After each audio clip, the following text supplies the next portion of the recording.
को या 4 तारीख को, यह आपका भारी प्रश्न आ रहा है। और सूतक में ग्रहण में भोजन कब से कब तक नहीं करना है, यह भी आप सुन लेंगे तो आपको जानकारी प्राप्त हो जाएगी। गर्भवती महिला अपना ध्यान कैसे रखें सूतक और ग्रहण के दौरान, और घर के सदस्य किस रूप में कब तक पूजा पाठ को बंद करेंगे, यह भी इस वीडियो में जानकारी है। जैसे कि आप जानते होंगे 3 मार्च 2026 को चंद्र ग्रहण हो और भारत, एशिया और ऑस्ट्रेलिया और जो है प्रशांत महासागर में यह जो चंद्र ग्रहण है यह पूर्ण रूप से दिखाई देगा, और साथ के साथ सूतक भी पूरे भारत में परिपूर्ण रूप से पूरे दिन भर में मान्य होगा। सूतक का जो समय रहने वाला है इस बार 6:20 से शुरू होगा सूतक, और यह शाम को 6:46 के आसपास तक रहेगा। भारी सूतक है, भारी ग्रहण है। चंद्र देवता मन मस्तिष्क के कारक है, आप सब जानते होंगे। सूर्य ग्रहण हो या चंद्र ग्रहण हो, यह सीधे मन मस्तिष्क पर अपना असर करता है। भले ही प्रत्यक्ष रूप से चंद्र देवता हमें दिखाई नहीं देंगे, परंतु नकारात्मक ऊर्जा ग्रहण के दौरान बहुत अधिक सक्रिय होती है। और शास्त्रों में लिखा गया है ग्रहण के दौरान भोजन करना ठीक नहीं होता। ग्रहण के दौरान भगवान जी को और इस जो सूतक है उसमें स्पर्श नहीं करना चाहिए, किसी पेड़ की पत्ती नहीं तोड़नी चाहिए, तभी आपका पूजन और श्रेष्ठता के रूप में यह कार्य जाना जाएगा। जैसे कि सुबह 6:20 से पहले पहले आप जो पूजा पाठ के काम है उसे कर लीजिएगा। 6:20 से फिर भगवान जी को स्पर्श नहीं करना होगा, शिवलिंग पर जल नहीं चढ़ाना होगा। इस बात का ध्यान रखें। पूरे भारतवर्ष में सुबह 6:20 से 3 मार्च को सूतक हो जाएगा।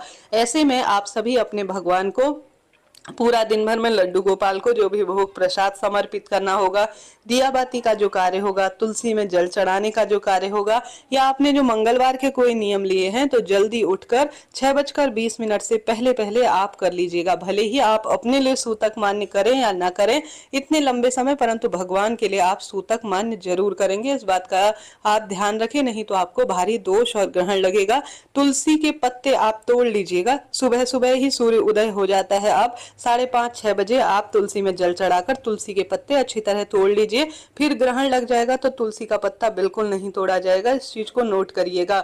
अब 6:20 से जो भी आपके पास पानी है, जो भी भोजन बच जाएगा, आप सभी उसमें तुलसी के पत्ते रख लीजिए। गर्भवती महिला सभी को अपने पल्लू पर तुलसी के 1-2 पत्ते को बांध कर रख लेना चाहिए। भगवान जी को भी तुलसी इत्यादि रखनी चाहिए।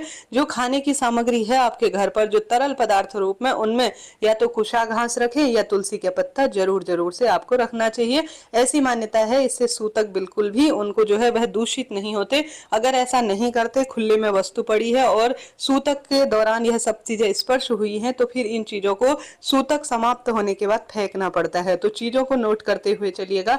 अब प्रश्न आता है रंग वाली होली कब मनानी है। देखिए, रंग वाली होली 3 तारीख को मनाने में भी कोई दोष नहीं है। देखिए 3 तारीख को हालांकि नहीं मनाना ठीक है, सभी जगह मथुरा वृंदावन सब जगह 4 तारीख को ही मना रहे हैं रंगों वाली होली, पर 3 तारीख को भी जो है सूखे स्वरूप में, देखिए न तो हम भोजन कर सकते हैं, न तो ऐसे में पानी पीना ठीक रहता है, परंतु आप अपने ऊपर तिलक लगाना चाहते हैं, आपके अड़ोस पड़ोस में सभी 3 तारीख को ही, अगर जैसे 2 तारीख को तो होली का दहन हो गया, भगवान जी को तो सुबह 6:20 से पहले पहले आप सबसे पहले माता रानी को जो है और गणेश जी महाराज शिवलिंग पर आप अबीर गुलाल समर्पित करेंगे। अपने घर के दरवाजे पर अबीर गुलाल, घर में अबीर गुलाल समर्पित करें। उसके बाद आप पूरा दिन भर में 3 मार्च को भी होली खेल सकते हैं, कोई दिक्कत की बात नहीं है।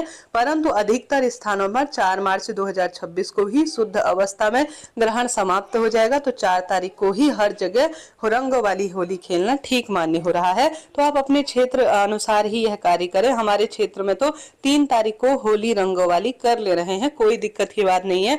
बस भोजन या पानी इत्यादि नहीं पिया जाएगा।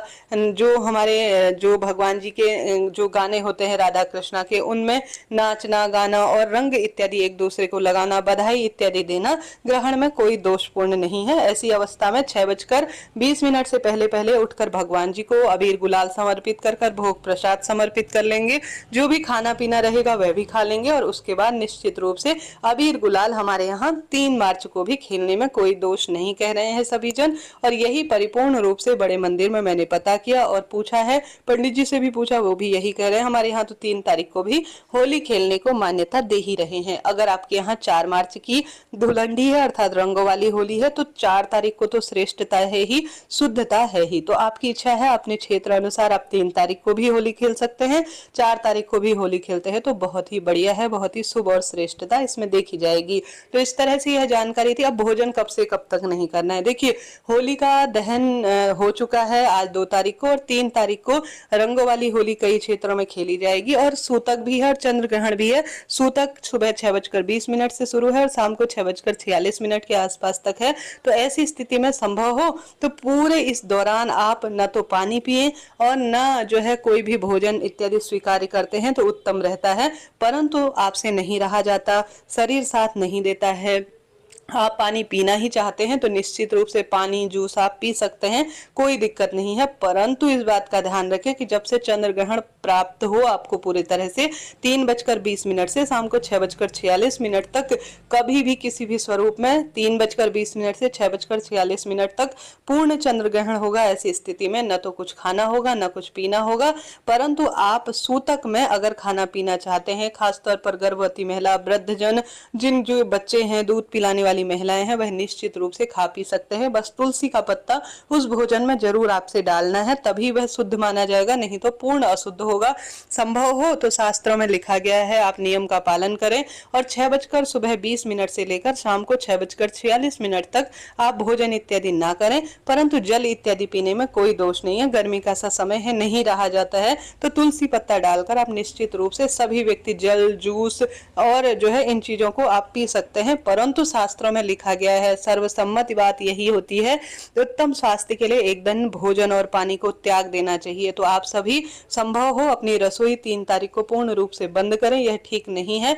भगवत ध्यान, पूजन इत्यादि में ही अपना समय व्यतीत करें। शाम को जब चंद्र ग्रहण सूतक समाप्त हो 6:46 के बाद, उसके बाद भगवान जी को स्नान कराकर, स्वयं स्नान इत्यादि से निवृत्त होकर, घर पर गूगल कपूर इत्यादि जो है जलाकर, द्वार पर दीप लगाकर, घर पर गंगाजल और तुलसी का जो शुद्ध जल होता है उसको छिड़काव करें, गौमूत्र छिड़काव करें, लाभ होता है। और चंद्रमा से जुड़ी हुई चीजें जैसे कि रुई की बत्तियां, दूध, चावल, इन चीजों का, सफेद चीजों का ज्यादा से ज्यादा शिव मंदिर में दान करें।